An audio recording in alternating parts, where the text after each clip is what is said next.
அனைவருக்கும் வணக்கம். தமிழகத்தினுடைய முதலமைச்சர் மதிப்பிற்கும் மரியாதைக்கும் உரிய மாண்புமிகு திரு ஜோசப் விஜய் அவர்கள் ஒரு விஷயத்த சொல்றாருங்க. தப்பு செய்ய மாட்டோம், தப்பு செய்ய விட மாட்டோம், தப்பு செஞ்சவங்களையும் விட மாட்டோம் அப்படின்னு சொன்னாரு. இந்த டைலாக் எல்லாம் ஒரு சைடு வச்சுட்டு ஆக்சுவலா இந்த கவர்னன்ஸ்ல என்ன நடந்துட்டு இருக்கு அப்படின்னு சொல்லி பார்த்தோம்னா ஊழல் அப்படிங்கறது ஒண்ணு வந்திருக்கு. இந்த ஊழலே வேண்டாம், ஊழல் அரசாங்கமே வேண்டாம் அப்படின்னு ஒரே காரணத்துக்காக தான் டிஎம்கே வேண்டாம்னு சொல்லி முடிவெடுத்து டிவிகேக்கு மாற்றம் வேண்டும்னு ஓட்டு போட்டோம். ஆனா இவங்க கொடுத்தது என்னன்னா மாற்றம் கிடையாது, ஏமாற்றம் அப்படிங்கறதுக்கு ஒரு சான்றா நீங்க ஒரு பேப்பர் கட்டிங் அட்டாச் பண்றேன் பாருங்க. கவர்மெண்ட் அட்வொகேட்ஸ் எல்லாம் போடுவாங்க இல்லையா, அரசு தரப்புல அட்வொகேட்ஸ் போடுறதுக்காக தாவேகா நிர்வாகிகள் 20 லட்சம் ரூபாய்க்கு மேல வசூல் பண்ணிட்டு இருந்திருக்காங்களாம். அதுல இந்த லெஃப்ட் பாண்டி அப்படிங்கிறவரு கூட தாவேகாவினுடைய நிர்வாகி அவரும் பணம் வாங்கியிருக்காரு.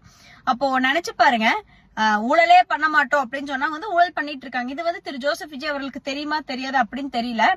ஒரு நிதர்சனமான ஒரு உண்மை என்ன அப்படின்னு பார்த்தோம்னா, இவங்க குட் கவர்னன்ஸ் குடுக்கறதுல போக்கஸ் பண்றாங்களா இல்ல குட் ரீல்ல போக்கஸ் குடுக்கறாங்களான்னு தெரியல. எதிர்கால தலைமுறையை ஊக்குவிக்கும் நோக்கில் மாறுவோம் மாற்றுவோம் என்ற முழக்கத்துடன் அண்ணாமலை துவங்கியுள்ள முதல் மாநாடு வெற்றி பெற வாழ்த்துகிறார் சென்னை உயர்நீதிமன்ற மூத்த வழக்கறிஞர் நளினி ஸ்ரீ.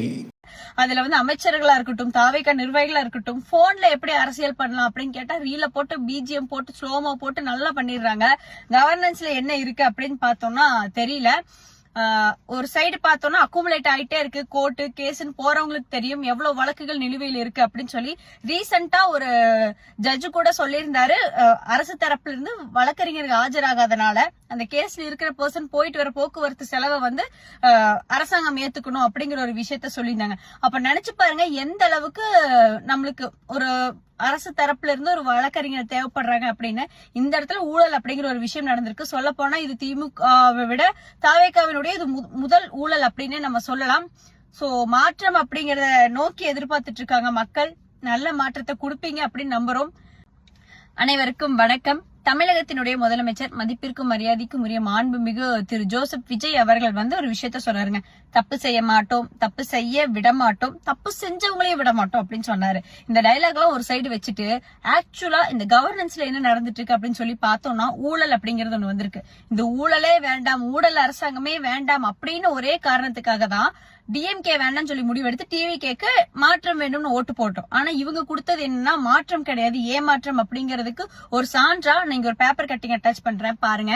கவர்மெண்ட் அட்வொகேட்ஸ் எல்லாம் போடுவாங்க இல்லையா, அரசு தரப்புல அட்வொகேட்ஸ் போடுறதுக்காக தாவேகா நிர்வாகிகள் 20 லட்சம் ரூபாய்க்கு மேல வசூல் பண்ணிட்டு இருந்திருக்காங்களாம். அதுல இந்த லெஃப்ட் பாண்டி அப்படிங்கிறவரு கூட தாவேகாவினுடைய நிர்வாகி அவரும் பணம் வாங்கியிருக்காரு. அப்போ நினைச்சு பாருங்க, ஊழலே பண்ண மாட்டோம் அப்படின்னு சொன்னா ஊழல் பண்ணிட்டு இருக்காங்க. இது திரு ஜோசப் விஜய் அவர்களுக்கு தெரியுமா தெரியாது அப்படின்னு தெரியல. ஒரு நிதர்சனமான ஒரு உண்மை என்ன அப்படின்னு பார்த்தோம்னா, இவங்க குட் கவர்னன்ஸ் குடுக்கறதுல போக்கஸ் பண்றாங்களா இல்ல குட் ரீல்ல போக்கஸ் குடுக்கறாங்களான்னு தெரியல. அதுல அமைச்சர்களா இருக்கட்டும், தாவேகா நிர்வாகிகளா இருக்கட்டும், போன்ல எப்படி அரசியல் பண்ணலாம் அப்படின்னு கேட்டா ரீல போட்டு பிஜிஎம் போட்டு ஸ்லோமோ போட்டு நல்லா பண்ணிடுறாங்க. கவர்னன்ஸ்ல என்ன இருக்கு அப்படின்னு பார்த்தோம்னா தெரியல. ஒரு சைடு பார்த்தோம்னா அக்குமுலேட் ஆயிட்டே இருக்கு. கோர்ட்டு கேஸ்ன்னு போறவங்களுக்கு தெரியும் எவ்வளவு வழக்குகள் நிலுவையில் இருக்கு அப்படின்னு சொல்லி ரீசெண்டா ஒரு ஜட்ஜு கூட சொல்லியிருந்தாரு. அரசு தரப்புல இருந்து வழக்கறிஞருக்கு ஆஜராகாதனால அந்த கேஸ்ல இருக்கிற பர்சன் போயிட்டு வர போக்குவரத்து செலவை அரசாங்கம் ஏத்துக்கணும் அப்படிங்கிற ஒரு விஷயத்த சொல்லியிருந்தாங்க. அப்ப நினைச்சு பாருங்க எந்த அளவுக்கு நம்மளுக்கு ஒரு அரசு தரப்புல இருந்து ஒரு வழக்கறிஞர் தேவைப்படுறாங்க அப்படின்னு. இந்த இடத்துல ஊழல் அப்படிங்கிற ஒரு விஷயம் நடந்திருக்கு. சொல்ல போனா இது திமுகவை விட தாவேகாவினுடைய இது முதல் ஊழல் அப்படின்னு நம்ம சொல்லலாம். சோ மாற்றம் அப்படிங்கறத நோக்கி எதிர்பார்த்துட்டு இருக்காங்க மக்கள். நல்ல மாற்றத்தை கொடுப்பீங்க அப்படின்னு நம்புறோம்.